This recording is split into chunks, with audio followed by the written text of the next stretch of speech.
હા, આ બધું શું માંડ્યું છે? શું ચમચીને ના ભૂલ ના, થઈ કે મમ્મીજી કહું તો છું બીજી વાર નહીં અડું. એ ભૂલ નહીં. આ જે રીતે મારી ફરિયાદ મારા દીકરાને મારા વરને જે થાય છે, મા દીકરા વચ્ચે, પતિ પત્ની વચ્ચે જે તમે ઝઘડો કર્યો છે, એટલે કરાવવાની કોશિશ કરી છે, શું લાગે છે? પહેલી વાત, મેં કોઈ ઝઘડો કરાવવાની કોશિશ નથી કરી. બીજી વાત, મેં કોઈ કમ્પ્લેન નથી કરી. જે સાચું હતું ને એ જ કહ્યું છે. સાચું? કઈ વાત સાચી? અને શું સાચું કહ્યું તમે? જરા જણાવશો? એ જ કે તમે તમારા જૂના જમાનામાંથી બહાર નથી નીકળી શકતા. આ જૂના જમાનામાંથી તમે આવી તો ગયા, પણ તમારું મગજ હજુ ત્યાં ને ત્યાં જ છે મમ્મીજી. મારું મગજ બરાબર જ ચાલે છે. એમ કહો કે તમને મારી રીત પ્રમાણે ઢળતા નથી આવડ્યું. હા, એવું તો હું કહી શકું ને મમ્મીજી કે તમને આ જમાના પ્રમાણે રહેતા નથી આવડતું. તમે હંમેશા મને એક જ વાત કહો છો કે તમારા જમાના પ્રમાણે હું નથી રહેતી. તો આવું મારે કેવું જોઈએ કે તમે આ જમાના પ્રમાણે નથી રહેતા અને હંમેશાનું જ તમને કાંઈ કહીએ ને એટલે તમે ગુસ્સો કરવા લાગો.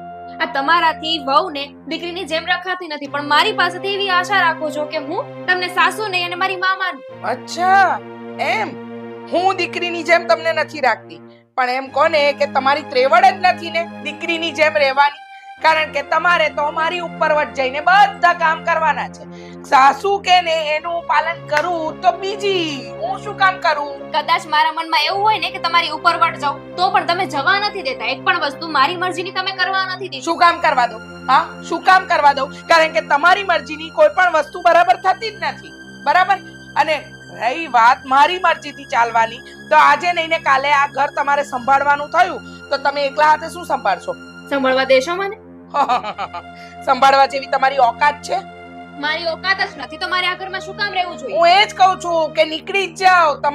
તમારી ઓકાત જ નથી મારા ઘરની વહુ બનવાની. આ તો ભૂલ થઈ ગઈ કે તમને અમે પરણાવીને આ ઘરમાં લઈને આવ્યા.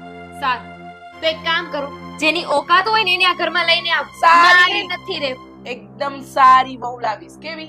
એકદમ સારી, જે આ ઘરને પણ શોભે, મારા દીકરાને પણ શોભે અને અમારું ઘર ચલાવવામાં સક્ષમ હોય. બિલકુલ લઈ આવજો તે, કેમ કે હું જાઉં છું. હાતે જાઓ જાઓ, કઈ જરૂર નથી. હા, જેટલા જલ્દી જશો ને એટલું વધારે સારું અમારા માટે રહેશે. જાઓ. હે ભગવાન, આ કહેવાતું કાઈ નથી. એક તો ફરિયાદ કરવાની મારા દીકરાને, ઉપરથી કાન ભંભેણી કરવાની ને પાછી ડાઈ બને છે. વહેલી તકે નીકળી જજે મારી ઘરની બહાર ને તારી આંખોની સામે ટકાટક વહુ લઈને આવીશ. એ જાઉં છું, હવે બંધ થઈ જાઓ.